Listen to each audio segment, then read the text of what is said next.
અત્યારે હાલમાં આવી બહુ મોટી દુઃખદ ખબર, મહારાષ્ટ્રના ઘણા ભાગોમાં ભારે વરસાદ પડી રહ્યો છે। સોમવારે સવારે આઈએમડીએ મુંબઈ માટે ચેતવણી જાહેર કરી છે। આઈએમડી અનુસાર આગામી 3-4 કલાકમાં શહેરના વિવિધ સ્થળોએ વીજળી, ભારે વરસાદ અને 50-60 કિમી પ્રતિ કલાકની ઝડપે પવન ફૂંકાશે।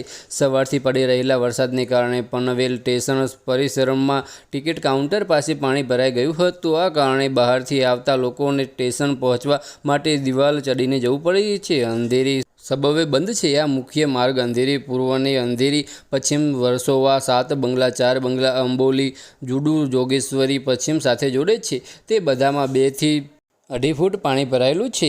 લોકોને અસુવિધાથી બચાવવા માટે મોટર પંપનો ઉપયોગ કરીને પાણી કાઢવામાં આવી રહ્યું છે। ટ્રાફિક પોલીસ લોકોને રોકીને પાછા મોકલી રહી છે। બસ આજ માટે આટલું જ। અને અમારી યુટ્યુબ ચેનલ પર નવા હોય તો લાઇક, શેર અને સબસ્ક્રાઈબ કરી દેજો। ધન્યવાદ।